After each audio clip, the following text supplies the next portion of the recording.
Hello my dear students, welcome back to my channel. তোমাদের সামনে এখন আমি আলোচনা করব তোমাদের মাধ্যমিক এবিটিএ টেস্ট পেপার 2024-25 থেকে বাংলা সাবজেক্টের 205 পাতা এর আগের পর্বের ভিডিওগুলি দেখার জন্য আমার চ্যানেলের প্লেলিস্ট ফলো করো, ওখানে সমস্ত ভিডিও পেয়ে যাবে। আজকে 8 নম্বর সেটের প্রথম প্রশ্ন।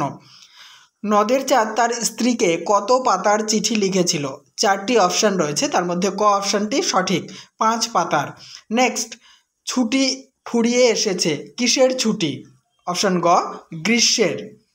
1.3 আমি বাবু ভারী ধর্মভীরু মানুষ কথাটি বলেছে? অপশান গ, গিরিশ মহাপাত্র।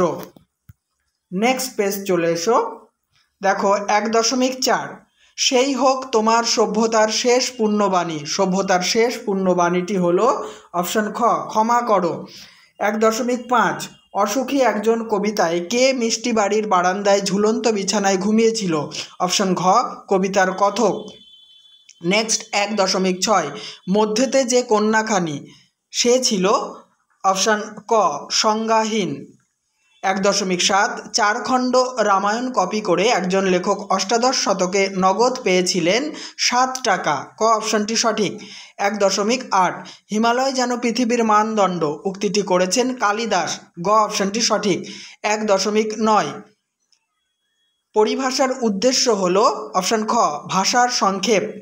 1.10 বাক্যে সমাপিকা ও অসমাপিকা ক্রিয়ার পৃথক পৃথক কর্তা থাকলে অসমাপিকা ক্রিয়ার কর্তাকে বলা হয় নিরপেক্ষ কর্তা। ঘ অপশানটি সঠিক। 1.11 সরল বাক্যে সমাপিকা ক্রিয়ার সংখ্যা? অপশান ক, একটি। 1.12 বাক্যের কর্তা ছাড়াই কর্ম যদি কর্তার মতো ক্রিয়া সম্পন্ন করে তবে তাকে বলে কর্মকর্তৃবাচ্যের কর্তা। ক অপশানটি সঠিক। 1.13 ক্রিয়ার অর্থ প্রাধান্য পায়? অপশান খ, ভাব বাচ্যে। নেক্সট, ঘণ্টা বাজে কোন বাচ্যের উদাহরণ? এটি হচ্ছে কর্মকর্তৃবাচ্যের উদাহরণ। 1.15 বহুব্রীহি সমাসে অর্থ প্রাধান্য থাকে? অপশান ঘ, তৃতীয় পদের। 1.16 অতি মনোহর দেশ চিহ্নিত পদটি কোন সমাসের উদাহরণ? এটি হচ্ছে অপশান গ, উপপদ তৎপুরুষ সমাসের উদাহরণ। 1.17 বৃষ্টিতে ধুয়ে দিল আমার পায়ের দাগ চিহ্নিত পদটি হলো? দেখো, করণ কারক। নেক্সট চলে এসো এসএকিউ টাইপ প্রশ্ন এবং উত্তরে। 2.1.1 ছোট মাসি সেই দিকে ধাবিত হয়। ছোট মাসি কোন দিকে ধাবিত হয়? উত্তর, ছোট মাসি তপনের লেখা গল্প হাতে নিয়ে যেদিকে তপনের ছোট মেসো দিবানিদ্রা দিচ্ছিলেন সেই দিকে ধাবিত হয়। পরের প্রশ্ন, তাতে যে আমার ঢং নষ্ট হয়ে যায়, কার কি কারণে ঢং নষ্ট হয়ে যায়? একজন বিরাগী সন্ন্যাসী সেজে টাকা স্পর্শ করলে হরিদার ঢং নষ্ট হয়ে যায়। 2.1.3 বুড়ো মানুষের কথাটা শুনো। বুড়ো মানুষটি কে? বুড়ো মানুষটি হলেন পথের দাবি গল্পের পুলিশ অফিসার নিমাই বাবু। নেক্সট প্রশ্ন, অদল বদল গল্পে অদল ও বদলের আসল নাম কি? অদল বদল গল্পে অদলের আসল নাম অমৃত এবং বদলের আসল নাম ইসাব। নেক্সট প্রশ্ন, নদের চাঁদের ভারী আমোদ বোধ হইতে লাগিল, কি দেখে তার আমোদ বোধ হয়েছিল? উত্তরটি দেখে নাও। নদীর বিদ্রোহ গল্পে ব্রিজের ধারক স্তম্ভে বসে নদের চাঁদ বারবার স্তম্ভের গায়ে আঘাত খাওয়া, নদীর বর্ষণ পুষ্ট ফুলে ফেপে ওঠা জল দেখে নদের চাঁদের আমোদ বোধ হয়েছিল। 2.2.1 রক্তের একটা কালো দাগ, দাগটি কিসের প্রতীক? এটা একটা বুদ্ধিদীপ্ত প্রশ্ন। উত্তরটি দেখো, অসুখী একজন কবিতায় রক্তের কালো দাগটি ধ্বংস, হিংসা, বর্বরতা ও হিংস্রতার প্রতীক। নেক্সট প্রশ্ন, আমাদের পথ নেই আর, তাহলে আমাদের কি করণীয়? আয় আরও বেঁধে বেঁধে থাকি কবিতায় কবির মতানুযায়ী যেহেতু আমাদের বেঁচে থাকার আর কোনো পথ নেই তাই সকলে একত্রিত হয়ে বেঁধে বেঁধে থাকাই বাঞ্ছনীয়। 2.2.3 এসো যুগান্তের কবি, কবির ভূমিকাটি কি হবে? আফ্রিকার উপর যে বর্বরতা ও পাশবিক অত্যাচার চালিয়ে তাকে লাঞ্ছিত করা হয়েছে, যুগান্তের কবি এসে সেই মানহারা মানবীর দ্বারে ক্ষমা প্রার্থনা করবেন। জেনে নেব পরের প্রশ্ন এবং উত্তর। রথে চড়ে বীর চূড়ামণি। বীর চূড়ামণি কে? আলোচ্য অংশটিতে বীর চূড়ামণি হলেন পরাক্রমশালী বীর ইন্দ্রজিৎ। 2.2.5 কবি নূতনের কেতন বলতে কি বুঝিয়েছেন? প্রলয় উল্লাস কবিতায় কবি কাজী নজরুল ইসলাম কালবৈশাখীর ঝড়কে নূতনের কেতন বলেছেন।